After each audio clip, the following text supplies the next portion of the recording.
प्यारी प्यारी भव्य आत्माओं,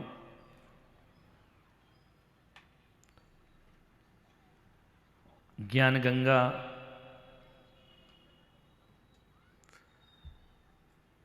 कलकत्ते के पास पहुंच गई। बस अब सागर में मिलना बाकी।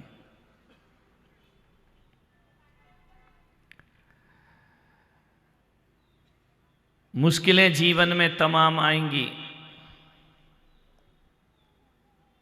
मुश्किलें जीवन में तमाम आएंगी। मां की दुआ ले ले, तेरे बहुत काम आएंगे।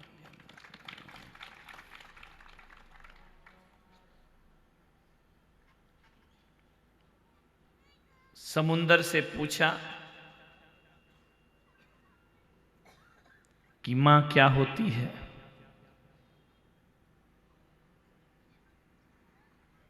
समुंदर ने कहा, मां वो होती है जो अपने अंदर औलाद की गुनाहों को छिपा लेती है और सजा से बचा दिया करती है। वो मां होती है। आकाश से पूछा कि मां क्या होती है, तो बोले मां वो जन्नत होती है जो मां के कदमों में बसा करती है। ईश्वर से पूछा कि मां क्या होती है, तो ईश्वर ने कहा मां वो होती है जो मुझे भी गोदी में खिला लेती है। वो दुनिया में मां हुआ करती है। सारा संसार ईश्वर की गोद में खेलता है और ईश्वर ऐसा है जो मां की गोद में खेला करता है। कि सारा संसार परमात्मा ने बनाया है। ये भारत की श्रद्धा कहती है, भारत की आस्था कहती है कि संसार की रचना ब्रह्मा जी करते हैं। वैदिक दर्शन कहता है इस संसार का पालन विष्णु जी करते हैं और संसार का संहार महादेव किया करते हैं। डूंगरपुर वालों, मैंने तो विष्णु को नहीं देखा, ना मैंने ब्रह्मा को देखा है, ना मैंने महेश को देखा है। तुम लोगों ने देखा हो तो कल आ जाना, मुझे भी दिखा देना। देखा है क्या? विष्णु जी देखे हैं? हाँ देखे हैं टीवी पर। ब्रह्मा देखे हैं, टीवी पर देखे हैं। शिव देखे हैं, हाँ महादेव सीरियल देखा है। ये क्या ब्रह्मा विष्णु महेश बनेंगे? ध्यान रखना मान्यवर, ये तो कलाकार लोग हैं। मैंने तो अपने जीवन में इतने साल में कभी भगवान को नहीं देखा, लेकिन डूंगरपुर वालों एक बात बड़े दिल से कहता हूं, मैं इस चीज को नकारता नहीं हूं कि ब्रह्मा ने संसार बनाया नहीं बनाया, मुझे कुछ नहीं मालूम। विष्णु हमारा पालन करते हैं नहीं करते, ये भी मुझे नहीं मालूम। महेश हमारा संहार करते हैं सृष्टि का, ये भी मुझे नहीं मालूम। लेकिन मैं पुलक सागर केवल इतना जानता हूं कि मुझे ब्रह्मा ने बनाया या नहीं बनाया मुझे नहीं पता, लेकिन मेरी मां ने मुझे बनाया है ये मुझे पता है। ध्यान रखना, हमारा सृजन मां ने किया है गर्भ में। ध्यान रखना, मुझे नहीं मालूम है कि विष्णु हमारी रक्षा करते हैं या नहीं करते हैं, लेकिन मां जीवन भर अपनी औलाद की रक्षा करती है। और मुझे नहीं मालूम कि ब्रह्मा महेश सृष्टि का विनाश करते हैं या नहीं करते हैं, लेकिन मां हमारे जीवन से बुराइयों का विनाश जरूर किया करती है। इसलिए डूंगरपुर वालों, मैं यहां बैठकर बड़े गर्व से और विश्वास के साथ कहता हूं कि मेरी मां ही मेरी ब्रह्मा है, मां ही विष्णु है और मां ही महेश। मां के चरणों से बड़ी जन्नत दुनिया में कोई दूसरी नहीं हुआ करती। मां से बड़ा कौन इस धरती पर? कोई नहीं हुआ करता है। मालूम है, परमात्मा से तो मांगो तब मिलता है। एक मां ऐसी है जो बिना मांगे औलाद को सब कुछ दे दिया करती है। मांगने की जरूरत नहीं है। जब तुम बोलने लगे तो भगवान से मांगने लगे, जब नहीं बोलते थे ना तो बिना बोले भी माँ तुम्हारी भूख मिटाती थी, तुम्हारी प्यास मिटाती थी, और तुम्हारी जो जो ज़रूरतें होती थी वो माँ पूरा करती थी। मैं तो कहता हूँ कि सम्मेद शिखर गिरनार वैष्णो देवी ये तीर्थ मनुष्य ने बनाए हैं, लेकिन माँ किसी मनुष्य ने नहीं बनाई, ये कुदरत ने माँ को निर्माण किया है, कुदरत ने माँ का जन्म दिया है, कुदरत ने माँ का सृजन किया है। ध्यान रखना, किस्मत वाले हैं वो लोग जिनके माता पिता होते हैं। जब मैं माँ पर बोलता हूं तो ऐसा लगता है कि जैसे मैं परमात्मा पर बोल रहा हूं। मान्यवर, निवेदन है आपसे, बचपन में माँ का आशीर्वाद ले लेना, जवानी में किसी महात्मा का आशीर्वाद ले लेना, और बुढ़ापे में परमात्मा का आशीर्वाद ले लेना। तुम्हारे तीनोंपन सार्थक हो जाए। देखो, बजाना है तो ढंग से बजाओ, ड्रामेबाजी मत करो। कोई टैक्स नहीं लग रहा, कोई जीएसटी नहीं रखी मोदी ने इसमें, यानी ये कैसा कर रहा, एक देख रहा बजाऊं कि नहीं।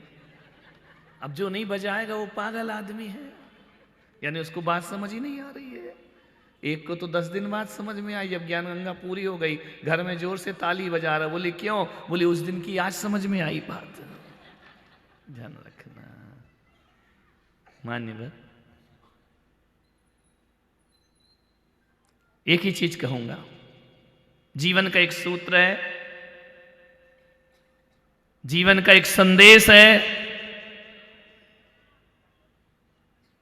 मां से बड़ा ना कोई शब्द है, मां से छोटा कोई शब्द नहीं है।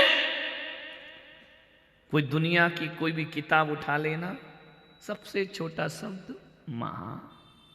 मालूम है, इसे सीखने के लिए स्कूल जाने की जरूरत नहीं है। एक गाय का बच्चा जब पैदा होता है ना, तो बिना स्कूल जाए वो मां कहना सीख जाया करता है। मां कहने के लिए कोई किताबों की जरूरत नहीं होती है, क्योंकि मां अक्षर नहीं, मां जिंदगी का अनुभव हुआ करती है। ध्यान रखिए, मां से छोटा कोई शब्द नहीं है, और मां से बड़ा जीवन में कोई दूसरा अर्थ। मां से बड़ा अर्थ क्या होगा? शब्द छोटा, अर्थ बड़ा है। मान्यवर, जुबान पर मां शब्द आ जाए ना, तो जुबान मीठी हो जाती है, कानों में अमृत घुलने लगता है, ममता का सागर लहराने लगता है। और जो अपनी मां की सम्मान नहीं कर सकता, उसकी व्रत विधान, पूजा, त्याग, तपस्या सब जीरो हुआ करती है। ध्यान रखना, सबसे बड़ी दुनिया में मां होती है। मां का प्यार बड़ा अनूठा प्यार है, नहलाती है, धुलाती है, शरीर की गंदगी साफ करती है, साबुन लगाकर चेहरे को चमकाती है, लेकिन उसके बाद एक काजल का काला टीका भी माँ माथे पर लगा देती है। बच्चा कहता है, माँ तूने अभी गंदगी साफ की, फिर ये काला टीका क्यों लगा दिया? एक बात ध्यान रखना, माँ का नहलाना भी माँ का प्यार है, और काजल लगा देना यह भी माँ का प्यार हुआ करता। बड़ा अनूठा प्यार है, ध्यान रखना। माँ के प्यार से बड़ा कोई प्यार नहीं है।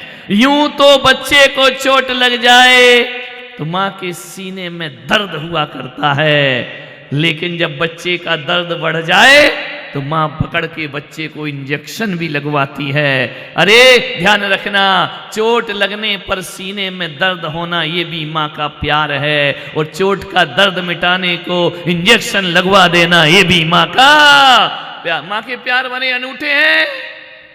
माँ बड़ी भोली है। यूं तो आंधी तूफान आ जाए तो माँ की नींद नहीं खुला करती है। रात को 12 बजे भी बच्चा कुनमुन करने लगे ना, तो कितनी गहरी भी नींद में हो, माँ की नींद अपने आप खुल जाया करती है। ध्यान रखना। मैं आपसे एक आग्रह करता हूं, मुझे एक कैरेक्टर बहुत अच्छा लगता है, इतिहास में उठा करके देखो। मैं नहीं कहता कि तुम हिंदू बनो, जैन बनो, मुसलमान बनो या ना बनो, कोई फर्क नहीं पड़ता मुझे, सारा देश हिंदू हो जाए तो मुझे क्या फर्क पड़ेगा, सारा देश जैन हो जाए तो क्या फर्क पड़ेगा।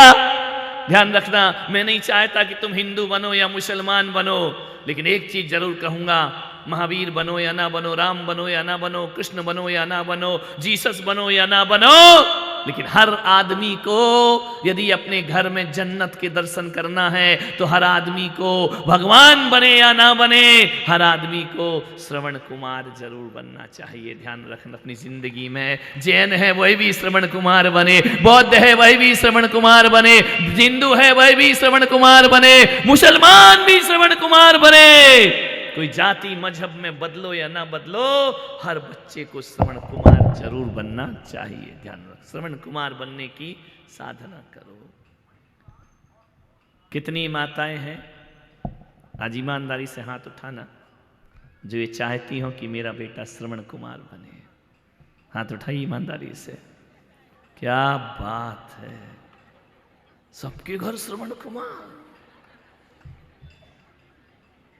माताएं उठाएं, बहनें उठाएं तो चले, बूढ़ी बूढ़ी अम्माएं उठा रही हैं। क्या बात, कितनी जल्दी सबने हाथ उठाया। मेरा आपसे एक निवेदन है, बात तीखी है। मैंने कहा कि कितनी माताएं हैं जो अपने बेटे को श्रवण कुमार बनाना चाहती हैं, पूरे पंडाल में हाथ उठा दिया। मैं कहता हूं कि श्रवण कुमार की मां बनना कोई बहुत बड़ी बात नहीं है। इस दुनिया को बदलना है, जिंदगी को बदलना है, तो श्रवण कुमार की मां नहीं, श्रवण कुमार की पत्नी बनने का प्रयास करिए। ध्यान रखना, और जो नारी श्रवण कुमार की पत्नी बन जाएगी, ऐसी बहू आना चाहिए घर में, जो घर में आने के बाद अपनी सास को विश्वास दिलाए कि अम्मा जी, अपने ससुर को विश्वास दिलाए कि पिताजी, आप अपने बेटे को श्रवण कुमार भले नहीं बना पाए हों, लेकिन मैं ऐसी भाग्य लक्ष्मी आई हूं जो तेरे बेटे को श्रवण कुमार बना करके जरूर रखूंगी। ध्यान रखना है, श्रवण कुमार की मां नहीं बनना है, श्रवण कुमार की पत्नी बनने का प्रयास करिए। किसी माँ बाप से उनका बच्चा मत छीनो मेरे भाई। ध्यान रखना है, अपने पति को, अपनी सासू को श्रवण कुमार की मां बनाने का प्रयास करिए। कितनी पत्नियां नियम ले रही हैं कि अपने पति को अपनी सास का श्रवण कुमार बनाऊंगी। बाप, जय हो पंचम काल की, काय की ज्ञान गंगा सब कचरा हो गया। जब कहा कि श्रवण कुमार की मां बनो तो हाथ उठा दिया। अरे मां बनना कोई बड़ी बात नहीं है, पत्नी बनो और अपने पति को सिखाओ कि मेरी जरूरतें बाद में पूरी करना, पहले अपनी माँ बाप की जरूरत पूरी करना। वो बहू फिर बहू नहीं, वह गृह लक्ष्मी बन करके हमारे घर में आया करती है। ध्यान रखना, श्रवण कुमार जैसा भाई चाहिए ताकि पीहर में मेरा भाई मेरी मम्मी का ध्यान रखे। ध्यान रखना है, श्रवण कुमार जैसा भाई तो चाहिए, श्रवण कुमार जैसा बेटा चाहिए, लेकिन श्रवण कुमार जैसा पति नहीं, डोला रखा नहीं। आई एम सेपरेट सेपरेट, तुम अलग और हम अलग। भाई बनने को तैयार हो। हर बेटी पीहर जाती है ना, अपने भाई को समझाती, मम्मी का ध्यान रखना, पापा का ध्यान रखना, उनको कष्ट मत देना, उन्हें दुख मत देना।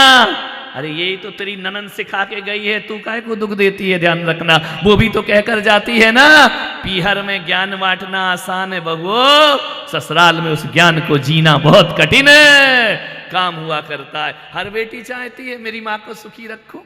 रक्षाबंधन का त्योहार आया, राखी बांधी भाई को, भाई ने कहा क्या दूं उपहार में, बोले बस भैया इतना दे, रुपया देना, पैसा दे। मम्मी को कभी मत रुलाना, पापा को कभी मत रुलाना। बेटे ने कहा देता हूं मैं तुझे उपहार, कि मम्मी और पापा को कभी नहीं रुलाऊंगा, लेकिन तू भी तो रिटर्न गिफ्ट दे। बोले क्या, तू जा नियम ले कि अपनी सास को कभी नहीं रुलाएगी और अपने ससुर को कभी नहीं रुलाएगी। अपना घर अच्छा हो, उस ससुराल में तो अतश्री महाभारत प्रस्तुत करता गोदरेज। ध्यान रखना, मानने ऐसी दोहरी जिंदगी जियोगे, ऐसे जीवन का कल्याण होगा। एक मां थी, मंदिर से घर आ रही थी, रास्ते में मुझे मिल गई, मैंने कहा अम्मा जी बड़ी खुश नजर आ रही हो। बोले बहुत खुश हूं महाराज, आपका आशीर्वाद है। मैंने कहा इस खुशी का राज क्या है? अरे बोले राज क्या है महाराज, बस खुश। मैंने कहा क्यों खुश है इतनी? बोले मेरी 3 बेटियां हैं। मैंने कहा पहली मां होगी जो बेटी पे खुश हो रही है। बोले 3 बेटियां हैं महाराज, तीनों की शादी हो गई? बोले हो गई। अरे राज कर रही है राज। उनका कमाल, तीनों राज। बोले हाँ, एक बांसवाड़ा में है, एक उदयपुर में है, एक ऋषभदेव में है, सब जगह राज ही हो रहा, महारानी बन के रहती है। मैंने कहा अम्मा जी ऐसा कैसे राज कर रही है? बोले बस महाराज मैंने एक नियम लिया था कि जिस घर में सास नहीं हो उस घर में बहू बेटी दूंगी। लेट हुई लेकिन हो गई। मैंने कहा तीनों की सास ने, अरे पहले ही निपट गई, काहे की सास, मेरी बहू बेटी तो राज कर रही है। मैंने कहा बड़ी खुश किस्मत वाली हो अम्मा। बोली महाराज एक बात बताऊं? मैंने कहा हाँ, जो बेटा है ना वो 35 साल का हो गया। तो मैंने कहा क्या मतलब? शादी नहीं हो रही है। तो मैंने कहा क्यों, कुंडली नहीं मिल रही क्या? बोले नहीं कुंडली तो मिल रही है। तो मैंने कहा सुंदर नहीं मिल रही क्या? अरे लड़कियां एक से एक सुंदर मिल रही है। दहेज नहीं मिल रहा है? अरे वो भी मिल रहा है। तो फिर शादी क्यों नहीं हो रही लड़की की? बोले आते हैं लड़की वाले, देखते हैं, फिर कहते घर जाके जवाब देंगे। वो 28 साल से सिलसिला शुरू हुआ, 35 तक पहुंच गया, अभी तक जवाब ही नहीं आया। बोले महाराज कुछ कर दो, मेरे बेटे की शादी हो जाए। लड़कियों से तो मैं निश्चिंत हूं, लड़के की शादी हो जाए। मैंने कहा अम्मा नहीं होगी। बोली कैसा आशीर्वाद दे रहे? मैंने कहा बिल्कुल नहीं होगी। बोले क्यों? मैंने कहा वो जो लड़की तू देखने जाती है ना, उसकी माँ भी यही सोच रही है। समझ गए क्या है? जो तूने अपनी लड़कियों के लिए सोचा है ना, उसकी माँ भी यही सोच रही है कि अपनी लड़की वहीं दूंगी जिसकी, जोर से बोलो जरा, शर्म काहे को आ रही है, ध्यान रखिए। मैंने कहा अम्मा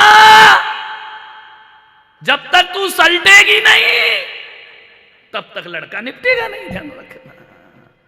मान्यवर दूसरों के घर उजाड़ के अपने घर बसाओगे, ध्यान रखिए। 21वीं सदी में हो, पढ़े लिखे लोग हो, समझदारी से काम लीजिए, ध्यान रखना। माँ तो माँ है। आज चलो मैं बहुओं का चैप्टर छोड़ो, आज लड़कों से ही बात करता हूं। ये तो बेचारी वहां से आई है, वो काय को पसंद करेगी? जब तू पैदा हुआ तू ही माँ बाप को पसंद नहीं करता है, तो बहू क्या खाक पसंद करेगी उनको, ध्यान रखिए। मान्य सोचना है, आज घरों के हालात बहुत खराब हैं। 1 या 2 बच्चे हैं, विदेशों में जाके रहने लगे, कोई यहां भी है तो बाहर है, पूना में जॉब कर रहा है, एक बेंगलोर में जॉब कर रहा है, यहां बुढ़ापे में माँ बाप अकेले हैं। ध्यान रखना, कौन रखेगा इनका ख्याल? ये भूल जाओ, ये मत भूलो कि तुम्हें पूना भेजने वाले यही माँ बाप हैं, तुम्हें बेंगलोर भेजने वाले यही माँ बाप हैं, तुम्हें अमेरिका भेजने वाले यही माँ बाप हैं। लेकिन वहां जाते हो, पढ़ते हो, लिखते हो, सेटल हो जाते हो, माँ बाप को पलट के नहीं देखा करते हो। आज मैंने ऋषभदेव में चतुर्मास किया, युवा बच्चे दिखाई नहीं देते हैं वहां, ध्यान रखना। कोई बाहर पढ़ रहे हैं, वहीं जॉब करने लगते हैं। मैं पूरी जैन समाज से क्या, पूरी हिंदुस्तान की समाज से कहता हूं कि अपने बच्चों को नौकरी करना मत सिखाओ, अपने बच्चों को व्यापार करना सिखाओ। ध्यान रखिए जीवन में। ये पढ़ा लिखा कर नौकरी करके क्या करोगे? कितना कमाएगा तुम्हारी औलाद? फैशन बन गई है, बाहर जाके पढ़ना, नौकरी करना, वही जिंदगी गुजार देना जिन माँ बाप ने अपने आंसुओं से और अपने रक्त से तुम्हें सींचा है। बुढ़ापे में वो गांव में अकेले पड़े रहते। ये तुम लोगों की गलती है, ध्यान रखना। तुम लोग अपने बच्चों के लिए ज्यादा ख्वाब देखते हो ना।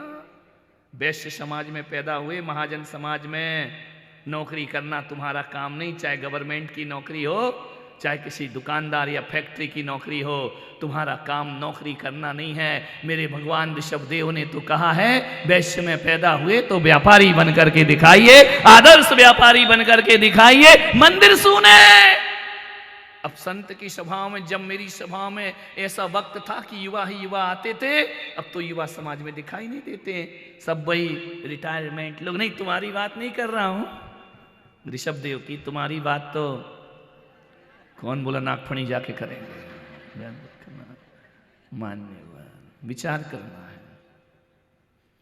हर मां बाप का फर्ज होता है व्यापार बढ़ाइए। एक पिता मुश्किल से व्यापार तैयार करता है, फैक्ट्री लगाता है, दुकान जमाता है। रोको विधाता रोको, ओ दादा तेरे लिए बोल रहा हूं, यहां बैठ जा। विधर्माता मैं नहीं हूं, श्रवण कुमार विराजो मेरे महामहिम राज्यपाल। मेरे एक भक्त हैं बड़ौदा में, बड़ोदरा में एक भक्त है, उनने बहुत बड़ी फैक्ट्री लगाई है, बहुत बड़ा व्यापार जमाया है। बेटा अमेरिका चला गया, वहीं पढ़ रहा है, वहीं सेटल हो गया, वहीं शादी कर ली, वहीं सब कुछ कर लिया। बाप यहाँ रो रहा है, इतनी बड़ी फैक्ट्री का मैं करूं तो क्या करूं। उसने धीरे धीरे व्यापार समेटना शुरू कर दिया है। क्या रखा है नौकरी में यार, क्या करोगे।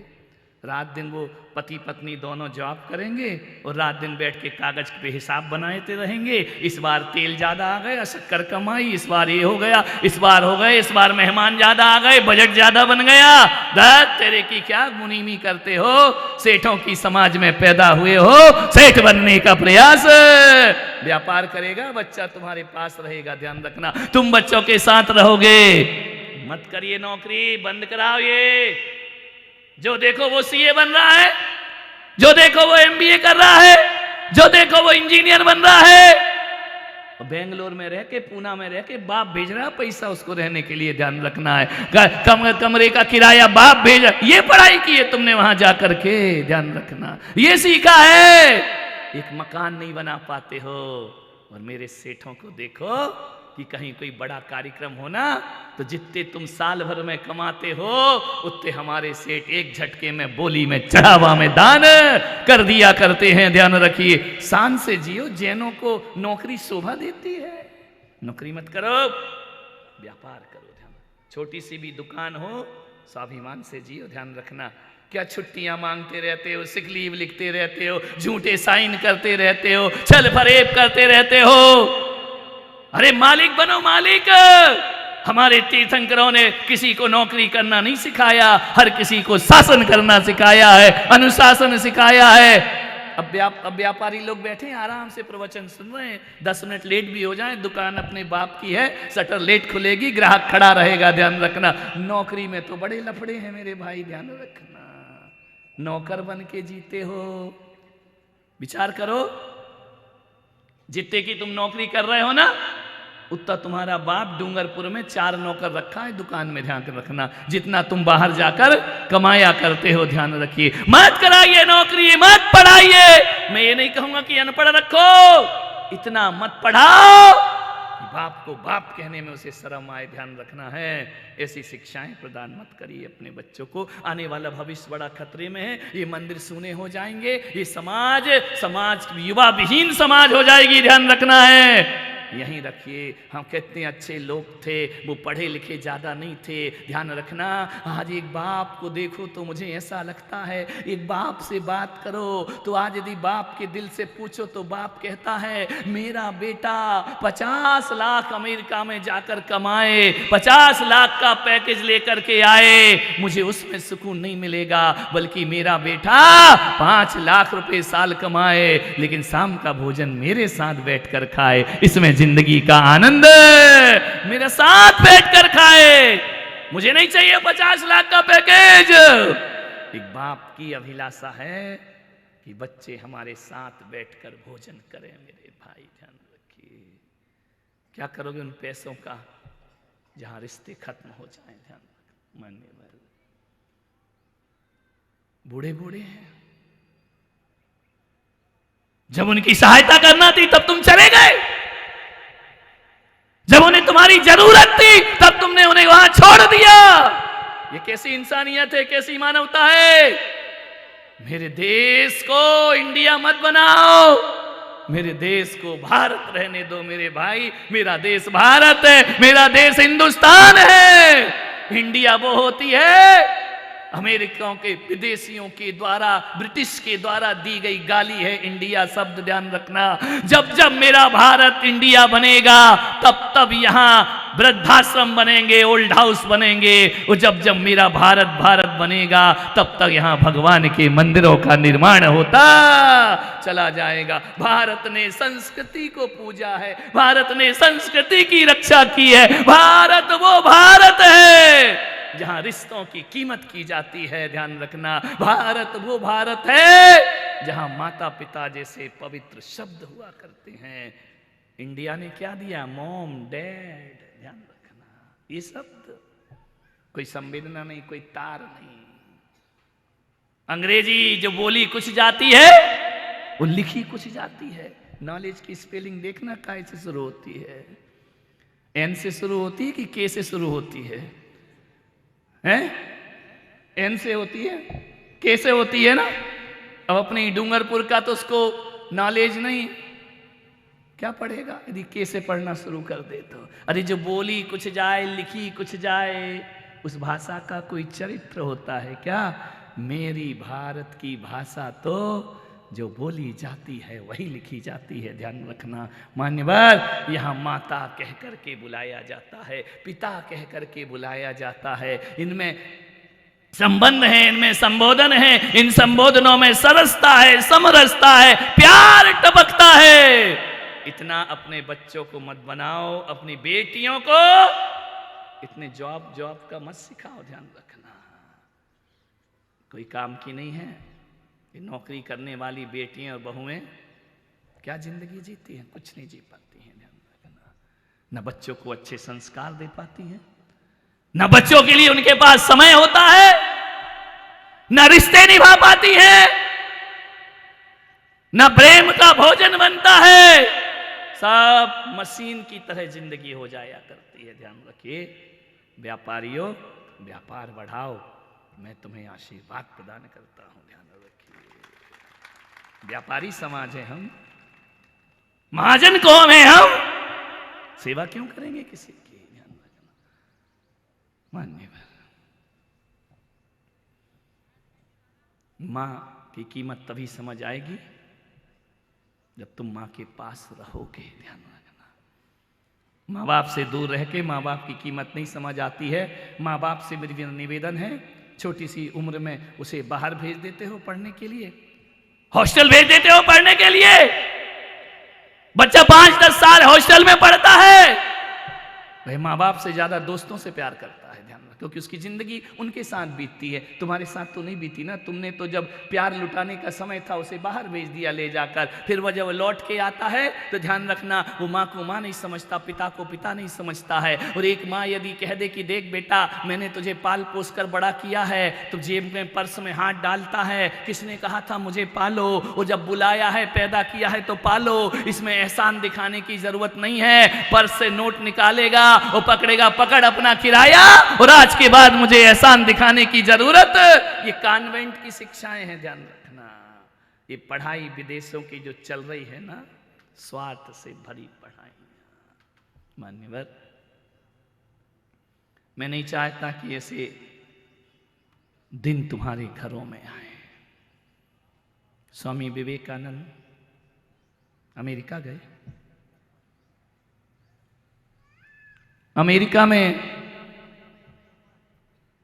किसी व्यक्ति ने पूछा कि स्वामी जी, आप अपनी माँ की बहुत तारीफ करते हैं, हमेशा माँ के गीत गाते हैं, माँ की प्रशंसा करते हैं, माँ को सर्वोपरि मानते हैं, ऐसा माँ में है क्या? स्वामी विवेकानंद ने कहा, ऐसा माँ में है क्या? अरे जब दुनिया में आए हैं तो मां मिलेगी ना, मां तो जानवर को भी मिलती है, कौन सी बड़ी बात हो गई, मां मिल गई तो। स्वामी विवेकानंद ने कहा, एक काम कर। उनके सिर पर एक पगड़ी होती थी, शौफा होता था, उन्होंने फट से शौफा खोला, बोलिए पकड़। इस शौफे में 1 किलो का पत्थर बांध अपनी कमर में, पेट में, वो जा पूरा घूम करके आ, तब पता पड़ेगा माँ की कीमत क्या होती है। उसने कहा स्वामी जी मेरा प्रश्न आपसे है, पत्थर से नहीं। स्वामी विवेकानंद ने कहा माँ बाप के संदेह में उठा हुआ प्रश्न पत्थर ही होता है, ध्यान रखना। और पत्थर का जवाब कोई संत नहीं, पत्थर का जवाब पत्थर से दिया जाता है। जा इसको बांध और 1 घंटे घूम के आ। बोले ऐसे कैसे हो सकता है 1 घंटा? लोग पागल कहेंगे, पागल कि पेट में पत्थर बांध के घूम रहा है, ये नहीं होगा मेरे से, शर्म आएगी मुझे। स्वामी जी ने कहा फिर भी कोशिश तो कर। बांधा पत्थर, 15 मिनट भी नहीं मान सका, लौट करके आया, ये काम मुझसे नहीं होगा, उत्तर देना हो तो दो, नहीं देना तो मत दो। स्वामी जी ने कहा माँ की महिमा समझ में आ गई।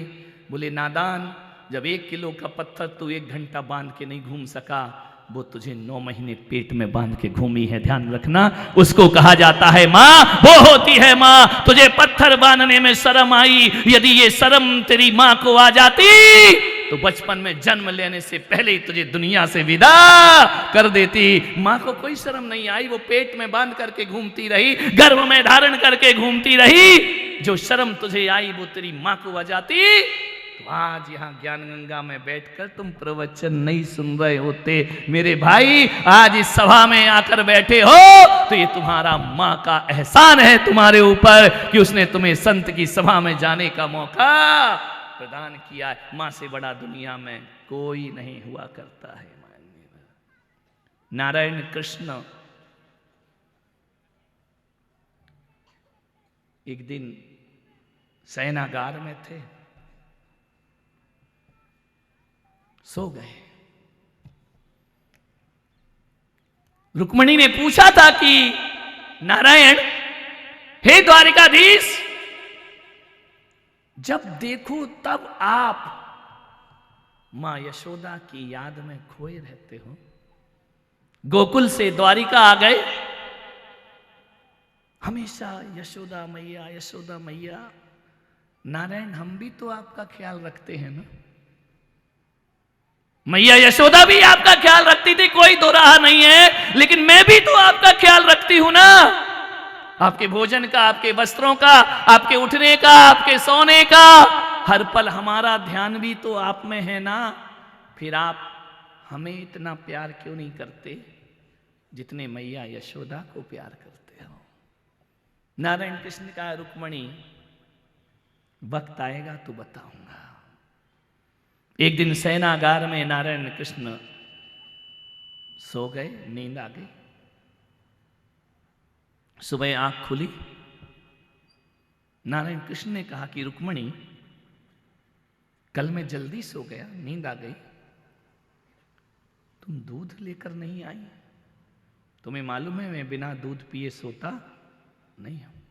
रुक्मणी ने कहा नारायण, हे द्वारकाधीश, इतनी बड़ी गलती मेरे से कैसे हो सकती है, मैं तो दूध लेकर आई हूं। रात को ही मैं दूध लेकर आई थी।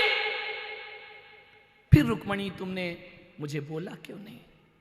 बोले दूध अभी भी रखा है आपकी सैया के बाजू में। तो तुमने बोला क्यों नहीं मुझे दूध के लिए? नारायण, आप सो गए थे तो मैंने सोचा कि निद्रा भंग करना उचित नहीं है। नारायण को सोने दो, जब उठेंगे तो दूध पी लेंगे।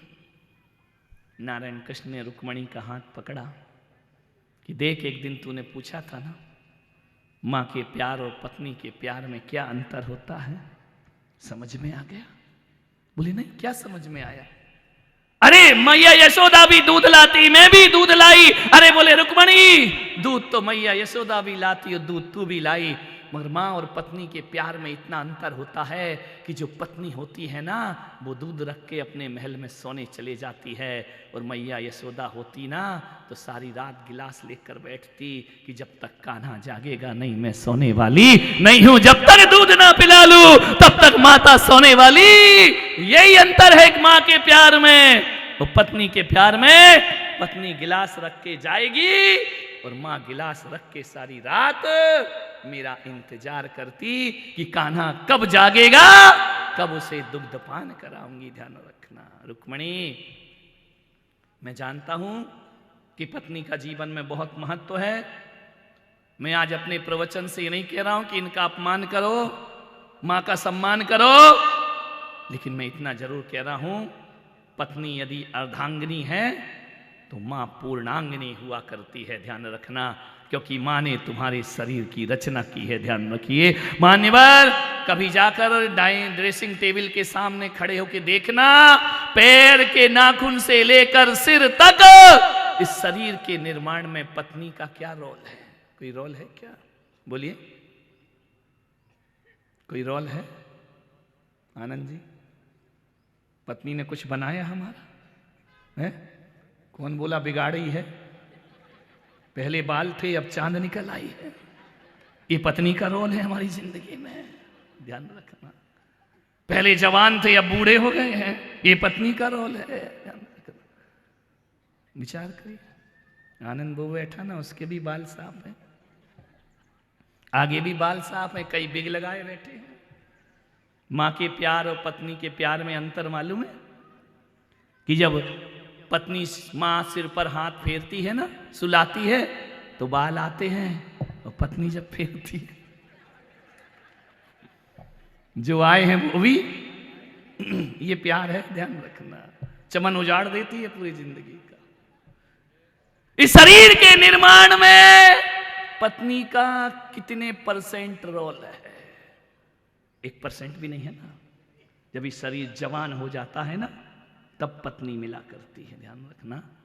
लेकिन जब शरीर मिला ही नहीं था, तब मां मिला करती है। इसलिए डूंगरपुर वालों में कहता हूं कि पत्नी अर्धांगिनी है तो मां पूर्णांगिनी हुआ करती है, ध्यान रखना। मां ने हमारे पूरे शरीर का निर्माण किया है, ध्यान रखिए। एक व्यक्ति आए, बोले महाराज मेरे हाथ की रेखाएं देख लो। मैंने कहा क्यों मेरा वक्त बर्बाद कर रहा है? तेरा तो बुरा चल ही रहा है, मेरा और तू अपने ग्रह काय को मुझे दे रहा है।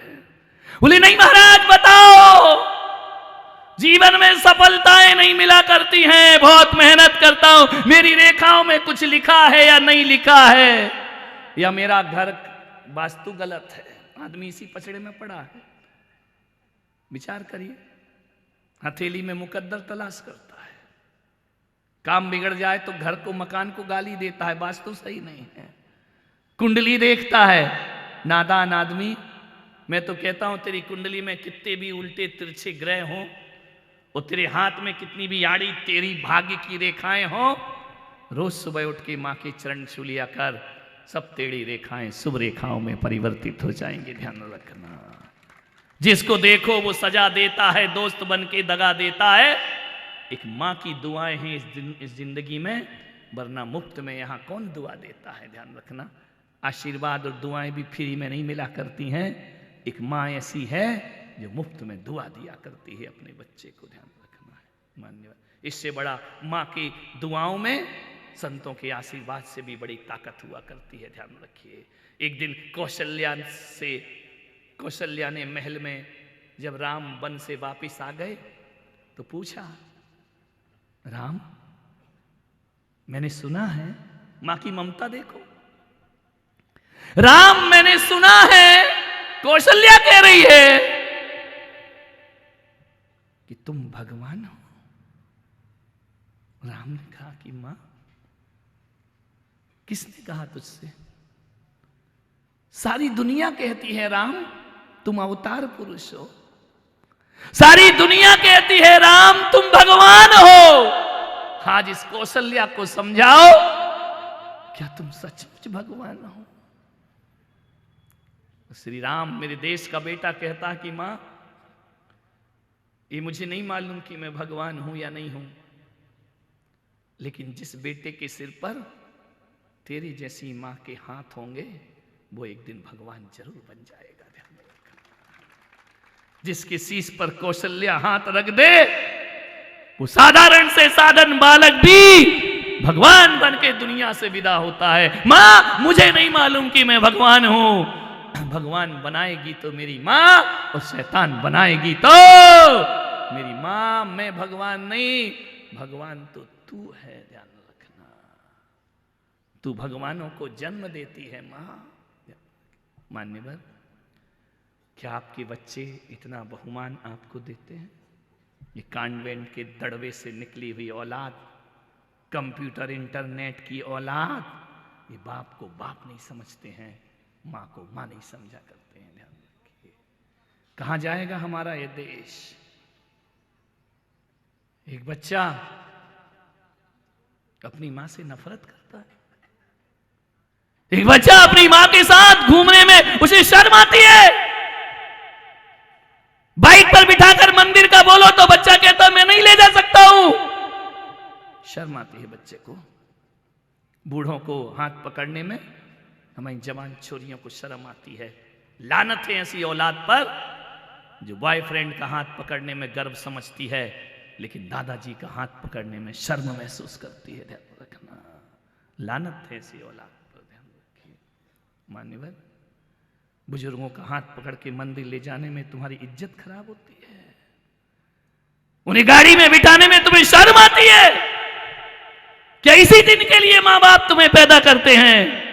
क्या यही शब्द सुनने के लिए उन्होंने तुम्हारे लिए सपने सजाए थे? आपसे निवेदन है मेरा, एक मां से एक बेटा नफरत करता है।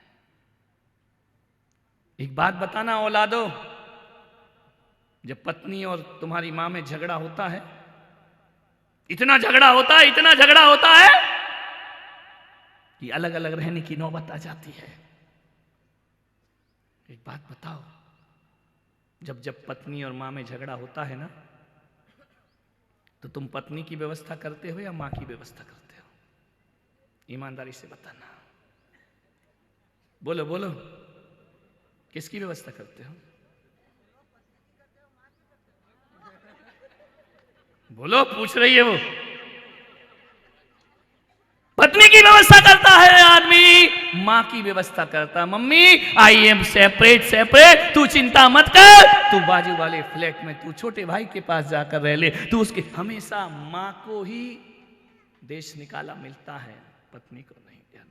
मैं ये नहीं कह रहा हूं कि पत्नी को निकालो, नहीं, उसे भी रखो, वो भी आई है, वो भी तुम्हारे घर में आई है, लेकिन हमेशा पत्नी के पक्ष में नहीं, मां के पक्ष में भी आदमी को खड़े होना चाहिए। ध्यान रखना है, हर बार मां बुरी होती है, मां गलत होती है।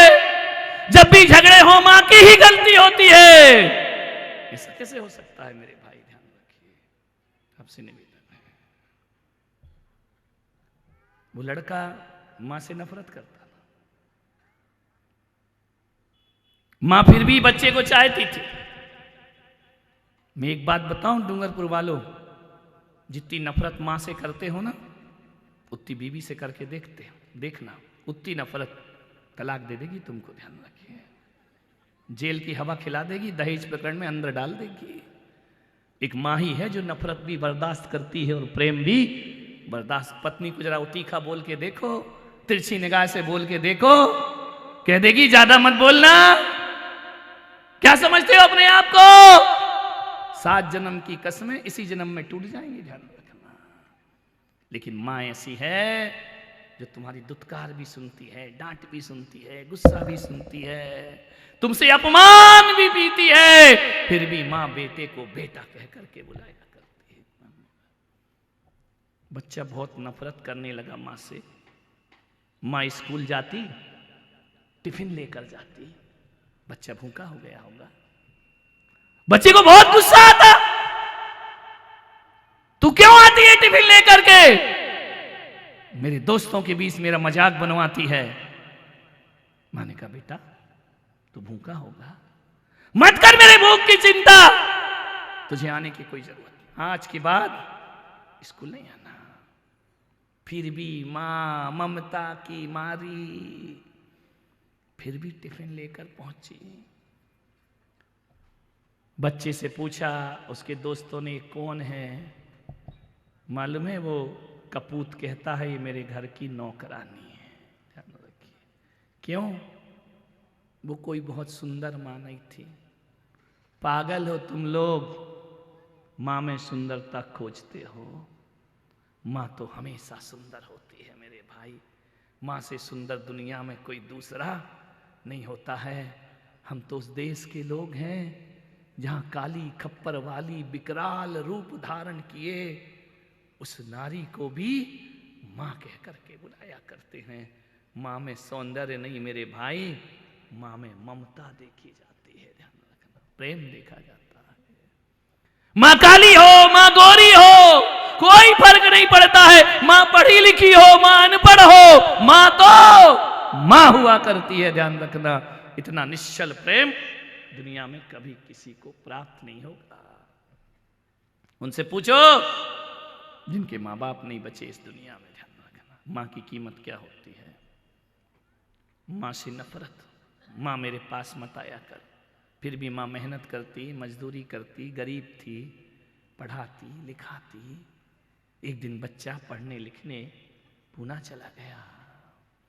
माँ सब कुछ करती उसके लिए, बर्तन साफ करती, पोछे करती, झाड़ू करती, मेरा बेटा पढ़ लिख के बड़ा हो जाए। फिर भी बेटे के अंदर माँ के प्रति प्रेम प्रवाहित नहीं हो पाया। क्यों?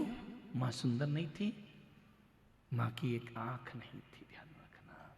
वो कहता था कि सुबह सुबह मुंह मत दिखाया कर, मेरा दिन अशुभ हो जाता है, मेरे हर कार्य बिगड़ जाते हैं। मैंने कौन से पाप किए थे जो मुझे काणी माँ मिली, ध्यान रखना।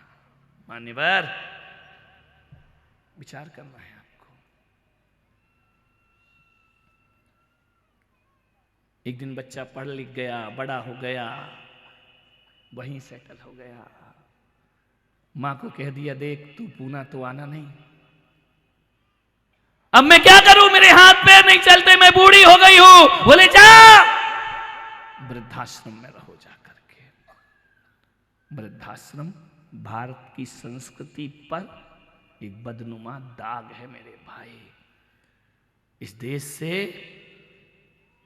मंदिर मस्जिद का विवाद एक तरफ डालो, सबसे पहले इस देश से वृद्धाश्रम खत्म होना चाहिए, ध्यान रखना। वृद्धाश्रम बंद होना चाहिए सबसे पहले। कोई गरिमा नहीं है, कोई महिमा नहीं है। बूढ़े वृद्धाश्रम में रहेंगे, मां बाप बच्चों के रहते हुए वृद्धाश्रम की रोटियां तोड़ेंगे। धिक्कार है ऐसे जीवन, लानत है ऐसी जिंदगी पर। मैं कोई गर्व महसूस नहीं करता। कोई कहता हम वृद्धाश्रम बना रहे हैं, मुझे शर्म आती है अपने देश में वृद्धाश्रम को आशीर्वाद देते हुए। ध्यान रखना वृद्धाश्रम नहीं बनना चाहिए मेरे देश में, ध्यान रखिए। वृद्धाश्रम की अवधारणा बंद होना चाहिए। यदि वृद्धाश्रम बनते रहे तो हर बेटे के लिए हम सहूलियत बना रहे हैं कि बुढ़ापे में जाकर इनको वहां भर्ती कर देना। मैंने भी एक वात्सल्य धाम बनाया पुष्पगिरी में, बंद कर दिया मैंने। ध्यान रखिए क्यों बनाया। जितने लोग आए थे मैंने उनके बच्चों को समझाया कि तुम्हारे हाथ जोड़ता हूं, सब कुछ करो, मंदिरों में मूर्ति का दान करो, मंदिर बनवाओ, धर्मशाला बनवाओ, लेकिन कैसे भी करो बच्चों, वृद्धाश्रम में अपनी मां को मत भेजो। ध्यान रखना, उसे अपने घर वापस लेकर के जाओ। ऐसे कई जोड़े जो मैंने बच्चों को समझा बुझा के उनके घरों में वापस भिजा दिए। मान्यवर हमारे वृद्धाश्रम में कितने लोग आते हैं, इस बात की मुझे खुशी नहीं होती है। जिस दिन वृद्धाश्रम खाली हो जाएगा उस दिन पुलक सागर आनंद की जिंदगी में जिएगा। ध्यान रखना, वृद्धाश्रम बनाना कोई गौरव की बात है कि गर्व की बात है क्या? नहीं, अवधारणा बंद होना चाहिए। वृद्धाश्रम सारे देश से वृद्धाश्रम बंद होना चाहिए और हर बेटा अपने मां बाप को इज्जत से घर वापस लेकर आए और प्रेम से उन्हें रखने का प्रयास करे। पैदा होते ही मां बाप अनाथ आश्रम में फेंक देते ना, तो गरजना, ये बोलना, कमाना सब भूल जाते। तुम ध्यान रखिए, आज जो समाज में तुम्हारी इज्जत है ना, ये मालाएं पहन रहे हो, ये साल उड़ रही है, जय जयकार हो रही है, ये तुम्हारी बदौलत नहीं हो रही है, माँ बाप की बदौलत हो रही है। ध्यान रखिए, यदि तुम्हारी माँ बाप ने अपना चरित्र बेच दिया होता तुम्हारी माँ ने, और तुम्हें किसी कचड़े घर में फेंक दिया होता, तो तुम्हें इज्जत की जिंदगी नहीं, नाजायज औलाद का खिताब मिलता इस धरती पर। कोई तुमसे बात करने को तैयार नहीं होता, कोई अपनी बेटी देने को तैयार नहीं होता। उस माँ ने जिंदगी भर अपना चरित्र बचाया है, तब जाकर समाज में तुम इज्जत की जिंदगी जी पा रहे हो। ध्यान रखिए, उस माँ के चरित्र के दम पर, उस बाप के व्यवहार के दम पर तुम्हें समाज में जय जिनेंद्र किया जाता है। मेरे भाई ध्यान रखिए, तुम्हें नमस्कार किया जाता है। माँ बाप की इज्जत करना सीखो। मैं तो कहता हूं कि मंदिर में एक बार भगवान को नमस्कार थोड़ा लेट कर लेना, सुबह उठती माँ बाप को प्रणाम सबसे पहले आदमी को करना चाहिए। प्रातः काल उठई रघुराई, मात पिता गुरु शीस नवाई। ध्यान रखना, ये संस्कृति है। राम उठते ही साथ माता पिता और गुरु को प्रणाम किया करते थे, उनको नमस्कार किया करते थे।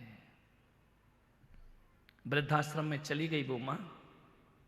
17 अगस्त की रात 12 बजे उसने अपने बेटे को फोन लगाया, बेटा। लड़के ने कहा, यार ये मां का फोन क्यों परेशान करती है मुझे, 12 बजे रात को क्यों फोन कर रही है ये। उसने कहा, बेटा तू भूल गया आज तेरा जन्मदिन है। उसने कहा, मां मैंने कर ली ना पार्टी, दोस्तों के साथ कर लिया, क्यों 12 बजे रात को मुझे परेशान कर रही है। अभी डिस्टर्ब मत कर, मेरी नींद खराब मत कर। मां ने कहा, बेटा मैं अपनी इमोशनल को कंट्रोल नहीं कर पाई, मैं क्षमा चाहती हूं, मैंने तेरी नींद हराम की। एक बात बता बेटा, जिस दिन तू हुआ था ना, उस दिन मेरी रात खराब हुई थी, ध्यान रखना। पूरी रात जगी थी मैं, और आज आशीर्वाद देती हूं तो तू कहता है कि मेरी नींद खराब कर दी। ध्यान रखना मान्यवर, उस रात का क्या करूं जो रात तूने मेरी बर्बाद की थी। ध्यान रखना, शर्म आना चाहिए ऐसे लोगों को जो व्हाट्सएप पे फेसबुक पर मदर्स डे मनाते हैं। पूरे साल में मां का एक दिन। पागल लोग, ये पाश्चात्य संस्कृति, ये मदर्स डे मना रहे हैं, आज मां का दिन है। लेकिन मैं कहता हूं वो कौन सा दिन है जो मां के दिन है। बताइए, मां का दिन तो प्रतिपल हुआ करता है। एक दिन वो भी फेसबुक पर हैप्पी मदर्स डे। ध्यान रखना मान्यवर, ध्यान रखिए। पड़ोसियों से, दोस्तों से बड़े मुस्कुरा के मिलते हो, माँ बाप से मुंह बना के मिलते हो, ये तुम्हारी जिंदगी है। मालूम है, आज के युवाओं को मैं कहूंगा, बच्चों को, जब तुमसे पानी कहते नहीं आता था, तुम मम कह करके बुलाया करते थे। किससे मांगते थे मम? बोलो, मां से मांगते थे ना। मां क्या करती थी? 100 काम छोड़कर तुम्हें पानी लाके देती थी। ध्यान रखना। और आज जब तुम बड़े हो गए, स्कूल से आते हो, सोफे पे बैठते हो, सेंटर टेबल पे लात रखते हो, बड़े शान से बैठ जाते हो, वो कहते मम्मी पानी लाओ, मम्मी मेरे जूते कहाँ हैं, मम्मी मेरे कपड़े कहाँ हैं, मम्मी नाश्ता बना कि नहीं बना।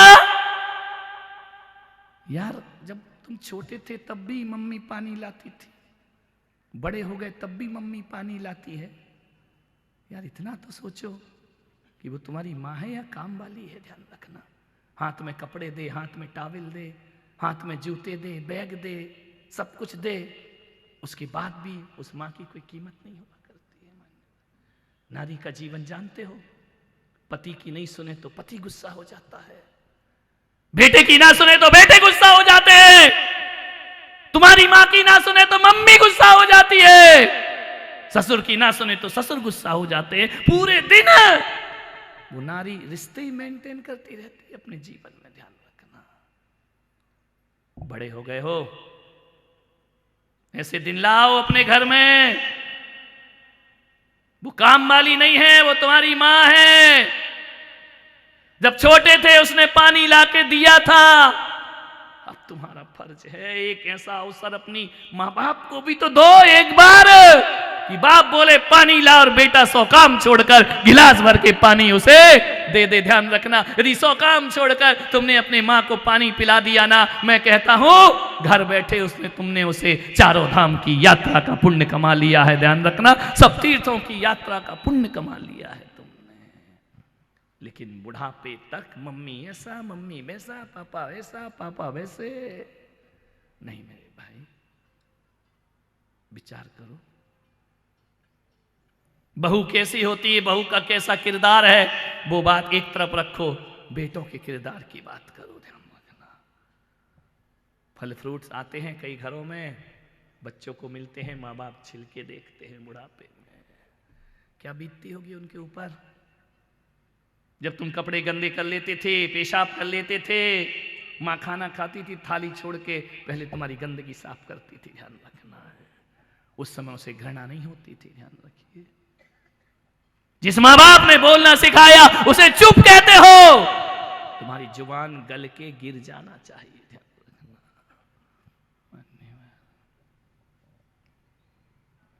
क्या हालात है मेरे देश के। एक बात याद रखो,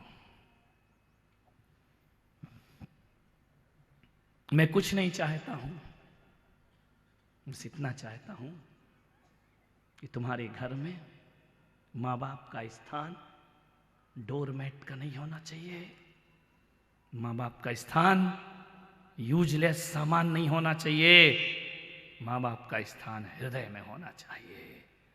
नारायण कृष्ण 2 माँ को सम्मान देते हैं, एक जन्म देने वाली और एक जीवन देने वाली। अरे तुम्हारी माँ ने तो दोनों ही काम किए हैं ना, तुम्हें जन्म भी दिया है और जीवन भी दिया है। क्या सोचते हो कि कोई सन्यासी बन जाए तो वह मां बाप के ऋणों से मुक्त हो जाता है? कभी नहीं होता है। मेरे ग्रस्त जीवन में मेरी मां थी, मुझे सन्यास हुआ, मैंने घर छोड़ा भगवान के लिए, मुझे देखकर उसने भी घर छोड़ दिया। मालूम है, कई लोग मिले भी होंगे उनसे। मैंने उस मां को कहा कि देख मां, तेरा त्याग बड़ा है।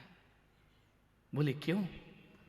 मैंने कहा मैंने भगवान के लिए घर छोड़ा है और तूने मेरे लिए घर छोड़ा है। ध्यान रखना, उसे भगवान की जरूरत नहीं, उसे औलाद की जरूरत थी। ध्यान रखना, मैंने भगवान के लिए भेष धारण किया है, तूने अपनी औलाद के लिए सफेद भेष धारण किया है। मां तुझसे बड़ा प्यार दुनिया में और कौन दे सकता है। ध्यान रखिए, तूने सारे सुख साधन छोड़कर एक संत के साथ लग गई। ध्यान रखना, सफेद वस्त्र धारण कर लिए, धवल वस्त्र धारण कर लिए। और मैं कहता हूं कि मां, मैंने भगवान को पाने के लिए उतनी बड़ी तपस्या नहीं की होगी जितनी बड़ी तपस्या तूने मुझे बड़ा करने में की होगी। ध्यान रखना है, कितनी तप करती है मां अपनी औलाद को बड़ा करने में। उसके ऋणों से कभी कोई मुक्त नहीं हो सकता है। तुम क्या सोचते हो कि तीर्थंकर भगवान मोक्ष चले गए तो मां के कर्ज से मुक्त हो गए? नहीं, तीर्थंकर दुनिया से जा सकते हैं, तीर्थंकर कर्मों का नाश कर सकते हैं, 8 कर्मों का नाश कर सकते हैं, लेकिन कोई भी तीर्थंकर सारे जगत से नाता तोड़ सकते हैं, लेकिन मां बाप से नाता नहीं तोड़ सकते। ध्यान रखना, बात असहज मालूम हो रही होगी। कोई भी भगवान सारे जगत से मोह माया छोड़ देता है, लेकिन मां से नाते नहीं तोड़ता, पिता से नाते नहीं तोड़ता। इसलिए सारे जगत का भगवान पारसनाथ, सारे जगत के भगवान महावीर, सारे जगत के भगवान श्री राम, आज भी दुनिया ने कुछ भी कहे, आज भी यदि हम पुकारते हैं, भले वो भगवान बन गए हों, आज भी हम कहते हैं त्रिशला नंदन वीर की और जय बोलो महावीर की। मां की नजरों में आज भी वो त्रिशला नंदन है, मां की नजरों में आज भी वो सिद्धार्थ पुत्र है, आज भी कौशल्या नंदन कह के जिन्हें बुलाया जाता है, और आज भी जिन्हें बामा देवी और अश्वसेन के प्यारे कहकर के बुलाया जाता है। मोक्ष जाने के बाद भी अश्वसेन के बच्चे ही बने हुए हैं, मोक्ष जाने के बाद भी बामा के दुलारे बने हुए हैं, त्रिशला के नंदन बने हैं, कौशल्या नंदन बने हैं। ये भगवान है। कोई ने बोला भाई कहकर बुलाया, जीजा जी कहकर बुलाया भगवान को। कोई रिश्ता नहीं जोड़ा, रिश्ता जोड़ा तो काय से जोड़ा? मां बाप से रिश्ता जोड़ा जाता है। ध्यान रखना, कोई भी भगवान यदि उसके मां बाप का नाम नहीं है ना तो वो प्रमाणिक नहीं माने जाते हैं, काल्पनिक भगवान हुआ करते हैं। लेकिन हमारी परंपराओं में राम के पिता दशरथ हुआ करते हैं, कृष्ण के पिता वासुदेव हुआ करते हैं, ऋषभदेव के पिता नाभिराय हुआ करते हैं, महावीर के पिता सिद्धार्थ हुआ करते हैं। ये माँ बाप से हमारी वंश की प्रमाणिकता सिद्ध हुआ करती है। ध्यान रखना। आपसे निवेदन, यहां पर ऋषभ कथा का आयोजन होने वाला है। पूरी समाज ने बैठकर कल मंत्रणा की कि राम कथा होती है दुनिया में, भागवत कथा होती है दुनिया में, तो मेरे ऋषभदेव की कथा क्यों नहीं होती पूरी दुनिया में? कब ऋषभदेव को हम जन समूह के बीच में लेकर आएंगे? कब ऋषभदेव को हृदय के आसन पर विराजमान करेंगे? जेएनयू तुम्हारा भी कोई फर्ज हुआ करता है। तो मैंने एक उपक्रम शुरू किया। अभी ऋषभदेव में ऋषभ कथा की गई। मेरा संकल्प था कि केसरिया नाथ की भूमि से उनकी कथा का वाचन होना चाहिए, सारे जगत में वह संदेश फैलना चाहिए। मैंने यहां भी सोचा है कि डूंगरपुर आया हूं, ज्ञान गंगा तो हो गई, लेकिन वह ऋषभदेव भगवान का चरित्र, राम का चरित्र लोगों की जुबान पर है, हिंदू तो छोड़ो मुसलमान की जुबान पर भी है, तो मेरे ऋषभदेव का चरित्र क्यों नहीं है मेरे भाई? ध्यान रखिए। समाज ने बहुत अच्छा गंभीर निर्णय लिया। उन्होंने कहा जैसा भी होगा, जो भी होगा महाराज, डूंगरपुर में ऋषभ कथा जरूर होगी। ध्यान रखिए। मां मैं सिखाऊंगा पिता कैसे होते हैं, पुत्र कैसे होते हैं, मां के, ये संबंध खत्म हो गए हमारे।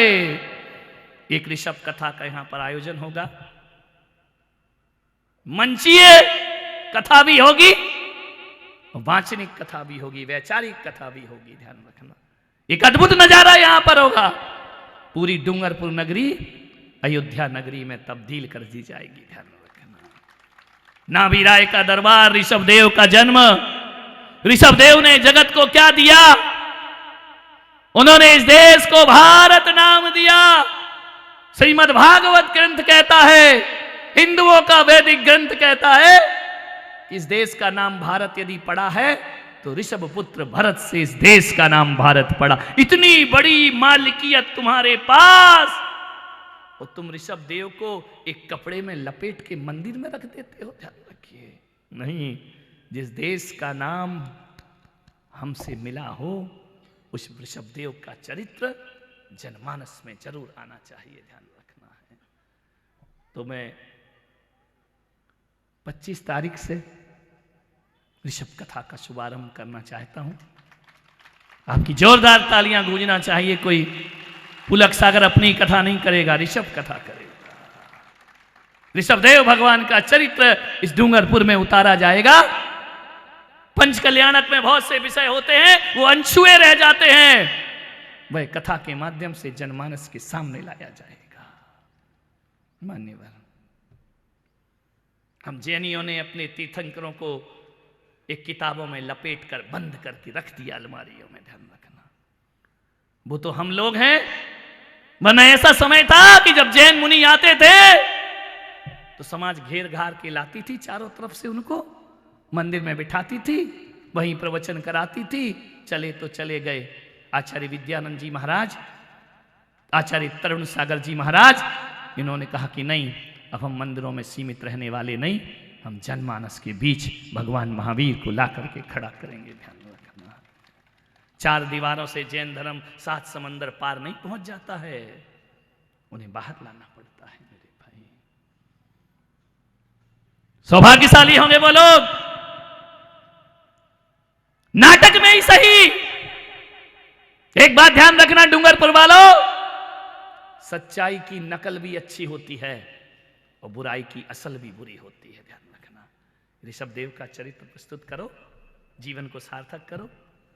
नाभिराय का चरित्र प्रस्तुत करो, भरत बाहुबली का वैभव दिखाओ, सारे जगत को मुझे मालूम है कि मैं अपने ऋषभ देव के लिए डूंगरपुर से निराश नहीं लौटूंगा। ध्यान रखना है, ऋषभ देव को डूंगरपुर के घर घर में पहुंचाने का मैं प्रयास करूंगा। ध्यान रखिएगा।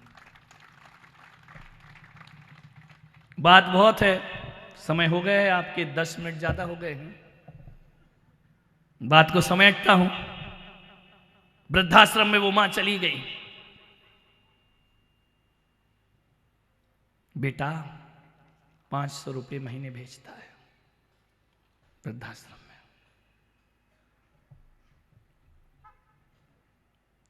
एक दिन फोन आता है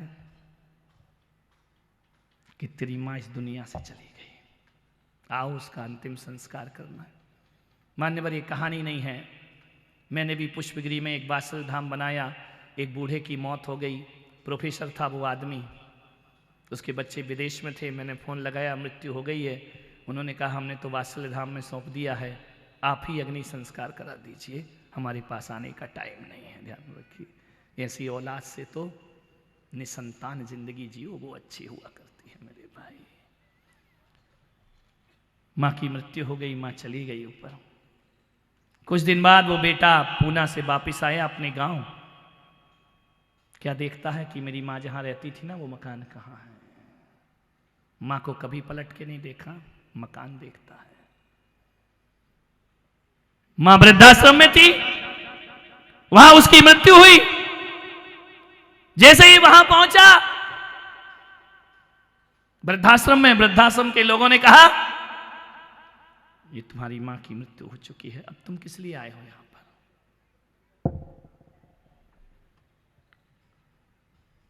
एक बात याद रखो, ये तुम्हारी मां जब मरती रही ना, अंतिम सांस तक उसने तेरा इंतजार किया कि तू जरूर आएगा, लेकिन तुम नहीं आए।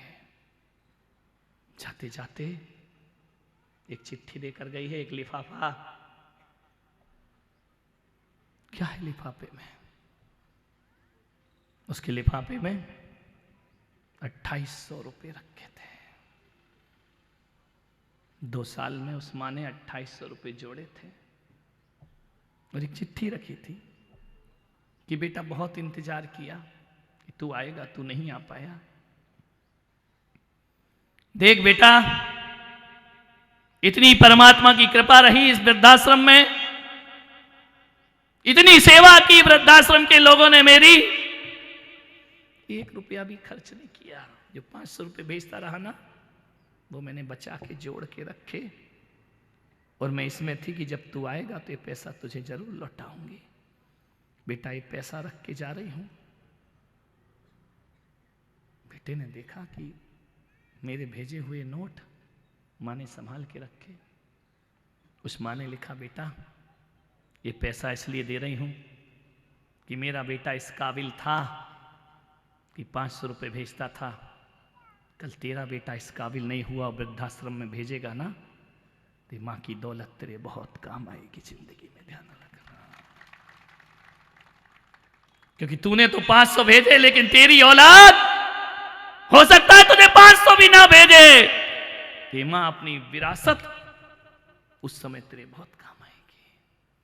और एक बात और बेटा, मैं वो अभागिन मां रही जो जिंदगी भर अपनी औलाद से मां शब्द सुनने को बेताब रही। एक बार तू मुझे कुछ नहीं देता, बस मां कह के बुलाता, मेरा जीवन सार्थक हो जाता। लेकिन ऐसी अभागिन मां, एक बात याद रखना डूंगरपुर वालों, मां तो सबको अच्छी मिलती है, लेकिन हर मां को औलाद अच्छी नहीं मिला करती है। ध्यान रखना है बेटा, एक बार तू मुझे मां कह देता ना, तो बड़ी शांति से मर जाती मैं। लेकिन आज मैं जाते जाते एक राज तुझे बता करके जा रही हूं बेटा। तूने मुझसे नफरत की इस वजह कि मेरी एक आंख नहीं थी, लेकिन तुझे मालूम है ये एक आंख मेरी तो थी। जब तू पैदा हुआ था ना, तो तेरी एक आंख नहीं थी। ध्यान रखना। और मैंने सोचा कि मेरे बच्चे को लोग काना कह करके चिढ़ाएंगे, मेरा बच्चा दूसरों के लिए मनहूस बनेगा, मेरा बेटा दूसरों के लिए अपशगुन बनेगा। बेटा जो दिन मैंने देखे वो तू ना देखे। आज कानी मैं पैदा नहीं, काना तू पैदा हुआ था, और उसी समय मैंने अपनी एक आंख निकाल कर तेरी आंख में लगाई थी। ध्यान रखना, जिसकी वजह से आज तू दोनों आंखों से देख रहा है ना, वो एक आंख मेरी दी हुई है। ध्यान रखना, लेकिन मैंने कभी तुझे राज नहीं बताया। मान्यवर, मां होती है, मां से बड़ा दुनिया में कोई नहीं होता है। मैं आज इतना ही आग्रह कर रहा हूं कि यदि थोड़ा भी मेरे प्रवचन या मेरा सम्मान करते हो, पुलक सागर के सम्मान में थोड़ी कमी कर लेना, मेरा कुछ नहीं बिगड़ेगा। माँ बाप के सम्मान में कभी कमी नहीं करना अपनी जिंदगी में, ध्यान रखिए।